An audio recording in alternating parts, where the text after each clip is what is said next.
Chers amis, bonjour, me revoilà. La bonne nouvelle, c'est que je me réveille toujours à 3 h du matin, mais je me rendors maintenant. Et je me rendors très profondément. Ça, c'est une bonne nouvelle, oui, effectivement, on peut dire ça. Alors, je n'en pense pas moins à mon pays et à mes contemporains, soyez sans crainte. Je vais vous parler du Front National ce matin, particulièrement. Je vais vous parler notamment de la posture du père de Marine Le Pen, c'est-à-dire Jean-Marie Le Pen, qui reprend un petit peu du poil de la bête, là, par l'intermédiaire du parcours de sa fille. Et il a entamé une démarche extrêmement subtile, je dois dire, pour essayer de faire passer le programme de sa fille comme n'étant pas si méchant que ça, tout compte fait. En gros, le père essaie de blanchir la fille, là. Alors, je cite le père. Je suis contente pour Marine, mais déçue qu'elle n'ait pas fait mieux. Bon, ça, c'est pas grave. Hein. C'est juste histoire de faire croire qu'ils sont toujours en conflit alors qu'ils ne le sont plus du tout. Hein. Tout le monde le sait, en fait. Hein. Voilà. Mais ensuite, c'est parce que ça, c'est de la rigolade, ça. Mais après, c'est ce qui vient après qui est très intéressant. Il dit « Je considère que son programme n'est pas assez dur. J'aurais préféré que son programme ait été un peu plus dur, sévère. » Voilà. C'est-à-dire que quand il dit ça, en fait, c'est une façon d'insinuer que le programme de sa fille, en fait, c'est vraiment de l'eau de rose par rapport à ce que lui aurait voulu. C'est-à-dire que c'est une façon de blanchir sa fille. Ce qui est quand même extrêmement drôle quand on sait que sa fille, justement, fait toujours allégeance au père, puisqu'elle a renoué justement avec toutes les valeurs complètement pourries du Front National. Alors pendant que j'y suis, hier soir, sur France Inter, il y a quelqu'un du Front National, quelqu'un qui a voté Front National, qui a téléphoné en expliquant qu'il ne comprenait pas pour quelle raison on prétendait que le Front National était un parti raciste et xénophobe. Alors je tiens juste à rappeler que Marine Le Pen a l'intention simplement d'assassiner la France, d'assassiner les principes républicains et d'assassiner la République en elle-même. J'en tiens pour preuve son histoire de préférence nationale qui justifierait, selon elle, le fait que des entreprises françaises qui embauchent des immigrés se retrouvent pénalisées, c'est-à-dire taxées. Oui, vous n'avez pas rêvé, c'est vraiment ce qu'elle a l'intention de faire. C'est-à-dire que je suis, moi, extrêmement amusée, je dois dire, quand même. C'est tragique d'en arriver là, mais c'est quand même la vérité. Parce qu'aujourd'hui, vous avez par exemple des entreprises de nettoyage. De toute façon, c'est très simple, dans n'importe quelle société, dans n'importe quel pays capitaliste aujourd'hui qui a reçu des vagues d'immigrés et qui en reçoit toujours, ce sont toujours les immigrés qui font les travaux les plus dégueulasses, les plus pénibles, les plus difficiles. Alors, par exemple, dans une entreprise de travaux publics, c'est le blanc qui est debout, qui est chef de chantier, et ce sont les noirs qui manient le marteau-piqueur, qui sont dans le fond de la tranchée, et qui manient la pelle, etc. etc. La pelle, oui, justement. C'est-à-dire, alors, je suis très curieuse de savoir comment ce projet de préférence nationale est perçu aujourd'hui par les chefs d'entreprise, justement, qui travaillent avec beaucoup d'immigrés. Je suis vraiment très très curieuse de savoir ce que ça va donner. Quelles seraient les répercussions, parce que ça n'arrivera pas, soyons clairs, quelles seraient les répercussions au niveau du coût du travail de ces immigrés en question? Parce que si jamais ils pénalisent, elles pénalisent les entreprises qui embauchent des travailleurs immigrés, ces gens-là, du coup, soit il va falloir continuer à les faire travailler et les payer plus cher, donc ça va augmenter le prix des devis. Quand une entreprise de construction, par exemple, va construire un immeuble ou un pavillon, ça veut donc dire qu'il va y avoir des répercussions des répercussions financières sur le prix qu'ils demandent, tout simplement. Voilà. Ou bien alors, il dit, bon ben non, tout compte fait, effectivement, on ne va plus embaucher de travailleurs immigrés, et puis on va réserver ça aux bons petits Français, hein, d'accord, qui lui, évidemment, demandera infiniment plus, soyez sans crainte, puis il refusera de le faire, en général. Souvent, quoi. Pas toujours, mais souvent. Je veux dire par là que les immigrés, ils ont parfaitement leur place et il faut avoir l'honnêteté de reconnaître que, hélas, ce sont toujours eux qui font les travaux les plus dégueulasses ici en France et que je serais très curieuse de savoir si Marine Le Pen a l'intention de se lever à 3 h du matin, elle, pour nettoyer la merde et aller faire les ménages dans les bureaux, par exemple. Hein, si vous allez, moi je suis désolée, je vais à Saint-Lazare, je suis très copine avec les dames pipi de la gare Saint-Lazare, ce sont toujours des immigrés, hein, ou des enfants d'immigrés qui font ce genre de job, hein, toujours. Alors je sais pas, peut-être que partout où il va y avoir des toilettes publiques, ça sera plus nettoyé par personne, puisque parce que s'ils ont plus le droit d'embaucher des immigrés sous peine de se faire taxer à fond la caisse, je sais pas comment ils vont faire. Enfin, il y a quand même une bonne partie comment dire, dans les BTP, dans les services et tout, il va y avoir quand même énormément de problèmes. Parce que si on ne peut plus embaucher d'immigrés sans se faire taxer, ça va quand même être assez drôle. Hein. À mon avis, ça va être assez... c'est complètement hallucinant de voir à quel point Marine Le Pen peut être stupide. Bon, enfin bref, il y a autre chose aussi que j'ai trouvé assez interpellant. Hier matin, donc je ne sais plus quel jour on est par rapport au vote, on est mardi matin, donc c'était hier matin. Dès hier matin, à la première heure, elle était en train de tracter sur les marchés. Alors moi, ça m'a fait rigoler, franchement. Ça m'a fait rigoler parce que autant j'observais Trump qui était, par certains côtés, présentait vraiment des symptômes qui dénonçaient le fait qu'il soit complètement stupide et irresponsable. Et je vois que Marine Le Pen n'est pas plus est aussi conne que lui en fait. Enfin, ok, c'est pas une révélation, on est bien d'accord, on le savait déjà, mais c'est quand même extrêmement révélateur. Parce que quand on voit le rythme qu'elle a tenu depuis des semaines et des semaines, le fait qu'elle ait obtenu un tel score et qu'elle aille au second tour, qu'elle n'éprouve pas le lendemain matin le besoin physiologique et psychologique de simplement prendre un peu de recul pendant un jour ou deux pour dire je me pose et je repars calmement. Non, elle est repartie tracter aussitôt. Je pense que cette femme est juste complètement cinglée. Parce que c'est pas normal, ça. Ça n'est pas une attitude de quelqu'un de sain psychologiquement. Ça, pour moi, c'est absolument certain. Bon, ça, c'est une chose. Bon, sinon, il y a un truc intéressant qu'il faut... Oui, alors pourquoi le Front National est-il raciste et xénophobe? Eh bien, tout simplement parce que ce qu'il appelle la préférence nationale, ce que Marine Le Pen appelle la préférence nationale, c'est infiniment plus grave que ce qu'on peut penser. Parce que sa posture vis-à-vis de tout ce qui est... tout ce que les vagues migratoires ont apporté en France, le fait qu'elle nie ça, c'est extrêmement grave. Parce que la véritable identité de la France, aujourd'hui, c'est précisément le côté pluriculturel. Et c'est ça qui est extrêmement grave. C'est-à-dire qu'en fait, elle essaie de faire croire aux gens qui ont voté pour elle que notre identité, elle est uniquement judéo-chrétienne. Ce qui est complètement stupide et complètement faux. Je regrette. Parce que, juste pour information, nos origines judéo-chrétiennes, ça n'est qu'une partie de la culture. La culture, en fait, elle est complètement transversale dans tous les secteurs. Elle est au niveau des terroirs. Elle est, si on prend un terroir, par exemple, n'importe quel terroir, n'importe quel terroir en France, s'est enrichi de personnes qui ont émigré et qui ont apporté aussi leur culture et l'ont enrichi. Et c'est précisément par le croisement de certaines cultures que viennent les enrichissements, quel que soit le secteur confondu. C'est-à-dire que quand on prétend que le Front National est effectivement un parti raciste et xénophobe, la démonstration, elle est là justement. C'est-à-dire le fait de nier cette pluriculturalité, c'est un symptôme en soi, c'est bien la preuve que ça ne tient absolument pas la route. Moi, le fait que, à cause du Front National, des gens aujourd'hui ressentent de l'insécurité alors qu'a priori il n'y a aucune raison particulière, c'est quand même extrêmement inquiétant. Moi ici à Saint-Ostrebert, Marine Le Pen est arrivée en tête. Des migrants ici, personne n'en a jamais vu le bout du nez de qui que ce soit. Hein. Aucun. Il n'y a aucun migrant ici.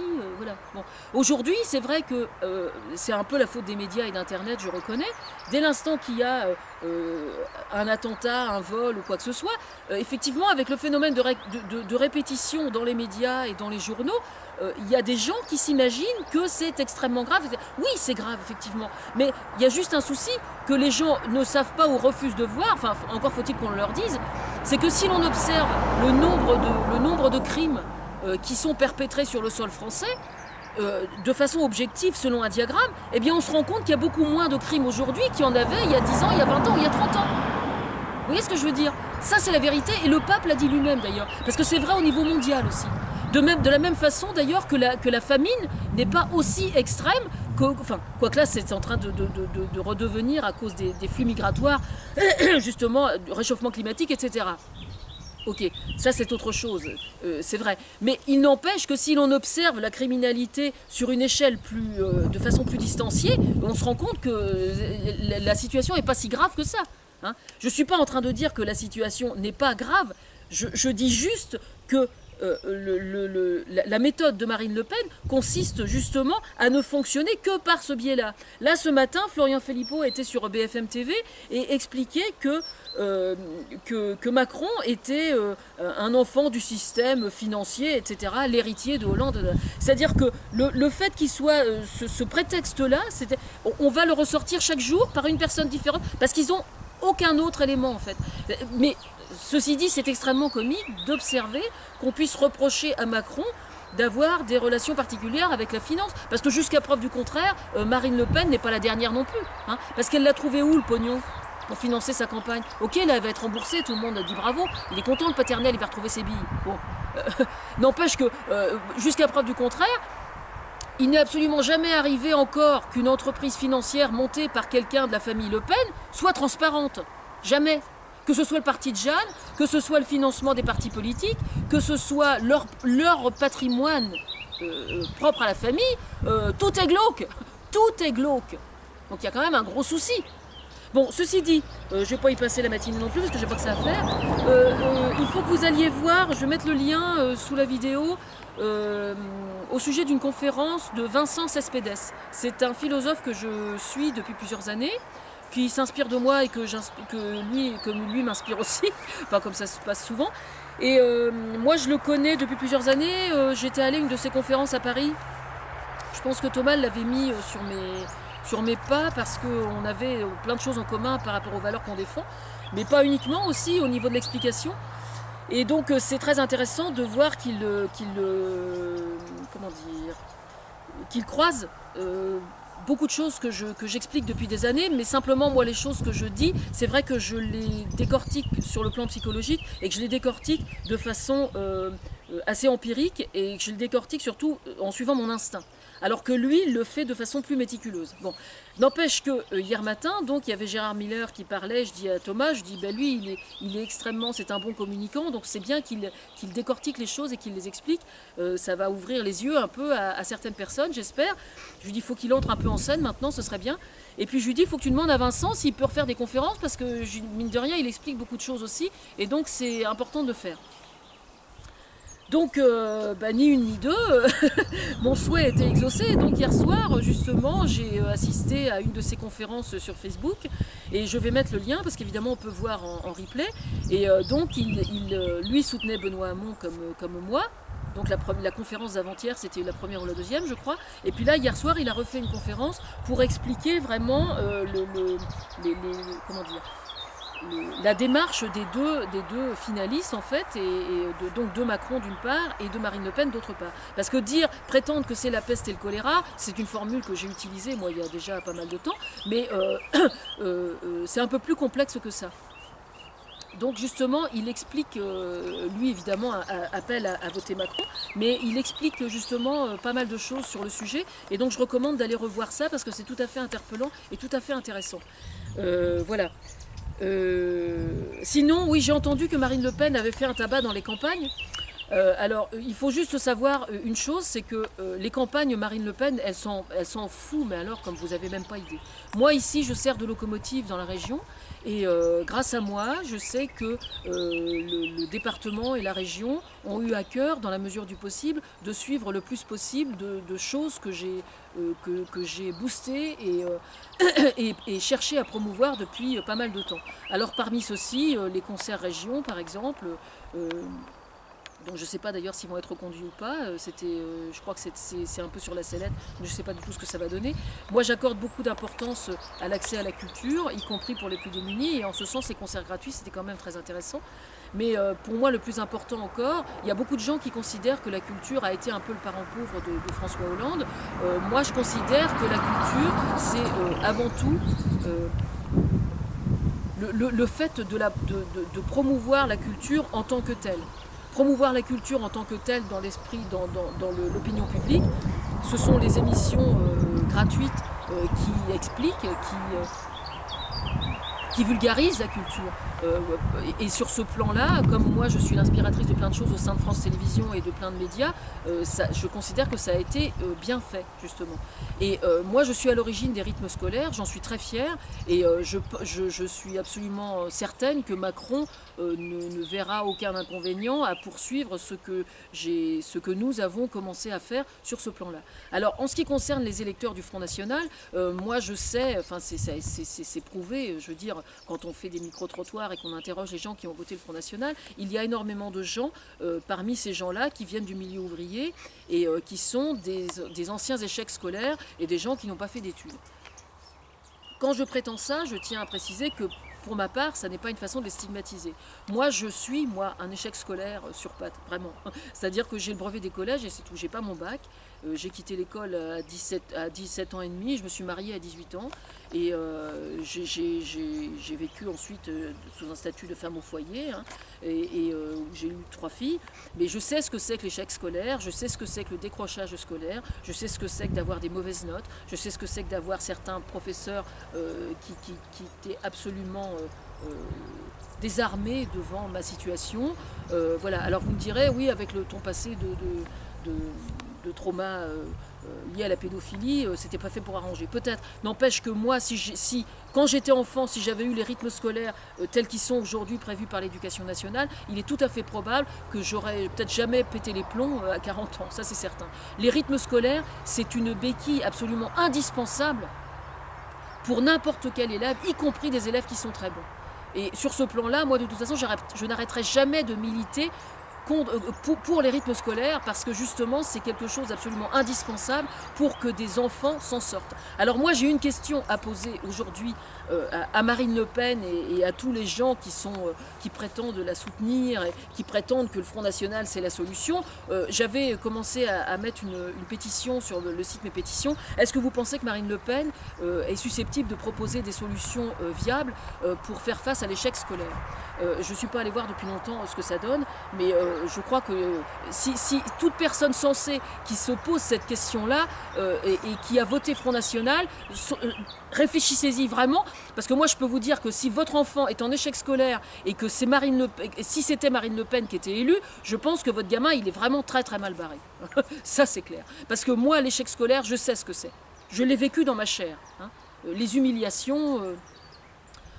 le fait de bosser pendant 5 heures sur un devoir et puis de sortir un 3 ou 4 sur 20 alors que vous savez très bien que vous avez hyper bien bossé mais que malheureusement vous n'avez pas pu réussir à pondre un devoir qui soit correct, voilà, moi je sais ce que c'est. Et puis j'ai plein de copains dans le milieu enseignant qui travaillent sur l'échec scolaire, donc moi je connais. Alors évidemment c'est quand même extrêmement, pour moi c'est extrêmement problématique je savais déjà ça bien sûr, hein, je le savais déjà parce que je le vois autour de moi, mais les gens qui ont raté leurs études et qui votent Front National en pensant que ça va être la solution, j'ai beaucoup de mal à me retenir de leur mettre des claques, franchement. Hein. Bah oui, c'est exactement comme s'ils donnaient, ils donnaient la trique pour les faire battre, quoi. Vous allez en faire quoi de vos enfants alors, hein? Vous allez faire comment avec vos enfants? Parce que l'échec scolaire, souvent, il se transmet de parents en enfants, hein. Parce qu'un parent qui a été échec scolaire et qui n'a pas réussi sa scolarité, il est souvent en difficulté avec les enseignants qui s'occupent de leurs enfants, ce qui est tout à fait normal. Je sais, je l'ai vécu avec ma petite sœur, hein, par exemple, hein. Voilà. Je connais le problème mieux que personne. Et la dernière des choses à faire, c'est bien de suivre Marine Le Pen côté éducation, hein. Ça, c'est clair. Ben oui. Mais moi, je lâche pas le morceau. De toute façon, je suis sûre de ce que je dis, hein. Et puis, je sais que tous les enseignants sont derrière moi, hein. Voilà. J'ai pas fini de l'ouvrir, ma grande gueule, hein. C'est moi qui vous le dis, hein.